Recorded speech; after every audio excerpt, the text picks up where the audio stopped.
Welcome back to Robyn Scherer Photography. Today we're going to cover going over enhancing eyes in your imagery. Eyes are incredibly important in your imagery because they draw the viewer in. And what you always want to look for is catch lights when you're shooting and then enhance that in your editing. So we'll start with this image here. So I'm going to go ahead and reset this back to the original sook straight out of camera. And I'm going to apply my basic preset. And I do like a warmer image. So once I do that, I will always pick a gray area or white area with the eyedropper to make sure my white balance is correct. So I will use her boot. That incredibly warms up the image, which is a little bit too warm for me. So I'll bring it down a hair, and then I'll also bring up the exposure. I'll bring up the warmth a little bit the exposure. And then next, what I'll always do is take the eyedropper and start checking skin tones before I do anything else.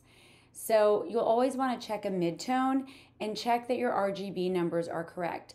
So for a white Caucasian, the RGB, you're going to be looking at 85, 78, 68, and that is the letters at the bottom of this target. So 86, 78, 68, or 75, 65, 55. So you can see my greens are too much. I'll go to another mid-tone. It's kind of evening up there. So I'll add a little bit of pink here, a little bit of magenta. And a lot of times I'll use the arrows. It's just easier to adjust by increments, smaller increments. I'll come on back and check a mid-tone. And you can see here, 78, 68, it's a little bit too warm. I'll bring that down. I'll check it again. 78, 68, still a little bit too warm. And then I'll brighten it just a hair. And now let's see where we are. We're getting there. So if we come up here, we're at, let's see, 85, 76, 73. A lot of times you don't have to be right on the mark, 85, 78, 68. You just want to look for a creamy skin tone. So that's what I'm looking for here. And I feel like she looks pretty creamy, and I like that. You can see here, it's still a little bit off. I'm going to bring this down and see if we can get a little closer. So there's 85. I still feel like I'm okay with the numbers because I feel like her skin tone looks really pretty. So I'm gonna leave it here for now. And then I'm gonna go into cropping. So I'm gonna go into an 8x10. And I'm going to have her eyes right here on a crosshair line. You can also have her be right on the crosshairs here. And a lot of times, the reason you want to do that is it really draws the viewer in and it directs the viewer to see exactly what you want them to be seeing. So I'll go ahead and leave it like that. And so from here, I'll zoom in and get rid of a couple of the blemishes. She has beautiful skin, not too much. I'm going to do just kind of a light touch up here, and then we'll move on to the eyes. So I'm using the healing tool. And this is the more gentle healing tool. This is the cloning out entirely. So you'll see if I switch to cloning, you'll see it does an exact replica of wherever this marks. So like if I go to a brighter mark, you can see it leaves a brighter mark. And normally in the skin, you want to use just the healing, not the clone. So I feel like that looks pretty good. I'll leave this hair. I could get that out if I wanted to. If you want, I can show you how I do that. So I would zoom in even closer, and I would use the healing tool, and I would just make it very thin, and I would come in here. So I'm using my finger on the mouse and going up and down the mouse to make it greater or bigger or smaller. You can also do it here, and you want to make sure it lines up so that it matches. See how it lined up exactly there? And then I'll come over here, do another one. You can see it grab the lip there, so I'm going to bring it down And now we have a clean match. So when we back out, you can see that's gone. Now I'll go into my brushes. I already have this brush made for skin. It's a skin smoothing brush that I've made. And if you watch any of my other videos, I do have how to create a brush. And we'll do that when we do the eye here. So I'm going to do the brush for her skin first and just kind of smooth that out a little bit. I try not to go too much. And I will use it. I'm not going to get super specific because we're going to focus on the eyes. But once you smooth her skin and you use the backslash, you can constantly check where you started to where you are now and just make sure that you're keeping it realistic. So now if we want to focus on the eyes, she has beautiful eyes. I'll go to 100%. If you want to create a brush, and let's say we're going to make an eye pop brush. So we go to the masks and we choose brush. So over here, you can go down. These are all the brushes I have. I have quite a few. And let's say we're going to focus on exposure. So you choose exposure. All of these are zeroed out. So now you take the brush and you'll brush over her eye. So I'm going to do both eyes. And now you'll go over to the exposure. And again, I use my arrows. It's easier to go in smaller increments. And you can watch the effect on the screen. You could also come here with your mouse and just drag that over. And that'll show you the extremes. And if you double click, it takes you back to 0. So I like to click in the 0 and use my arrows and just do a gentle increase. I think I like it here. And then I'm going to go into contrast and I'm going to go up a little bit there. And then you're constantly watching the changes here. So for the whites, I might pop that up a little bit here. So let's see. And then I'm going to go into clarity and texture. And again, I'm keeping an eye on my eyes. And so now we're going to name this brush. We're going to name it. If you go all the way down to the very bottom, you'll see Save Current Settings as a new preset. And let's just call it Eye Pop. And then create. And now that is your brush.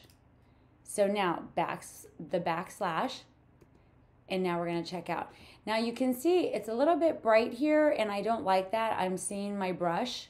So what you can do is go back into the layer, choose it, and then you can subtract and say use a brush and subtract. So make the brush smaller and I can take it off of her skin here. Now I'm not loving how that's looking, so I'm going to delete the entire thing and delete the entire thing here. And now I'm still going to use the brush of Eye Pop, but I'm going to make it a bigger, zoom it in faster, more clear. And then I'm going to be very specific with my brush. I'm just going to do the eyes. And you can see, it's very specific. And then come back, and then you can do your backslash before afters. So you can keep an eye on what you're doing. And so that really enhances her eyes.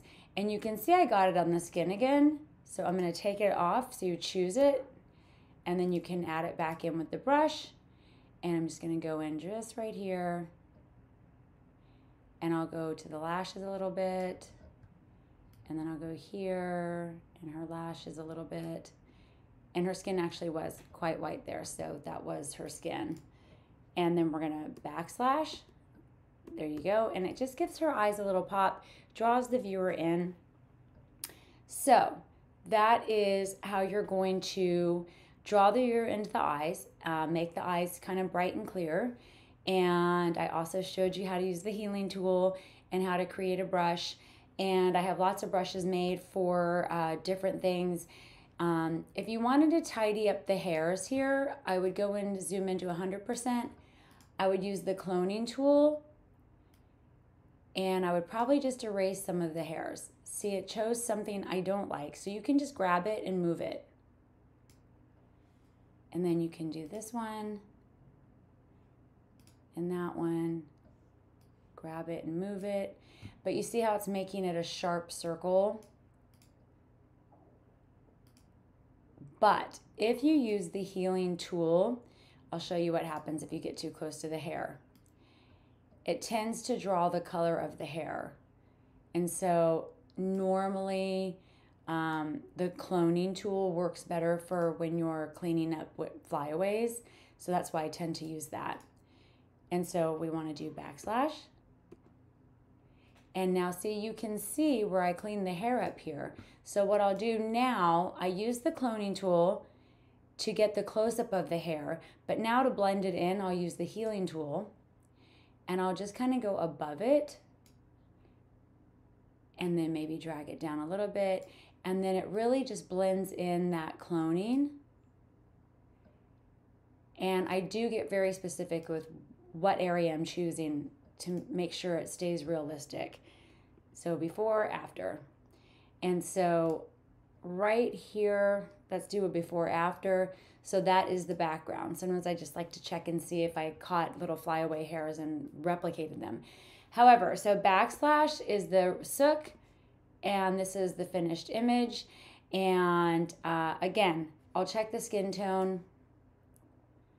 We're at 85. We're still kind of off. So what we can do here, a lot of times you can use the whites of the eyes or teeth with the eyedropper and do a white balance check. So with that, let's check now.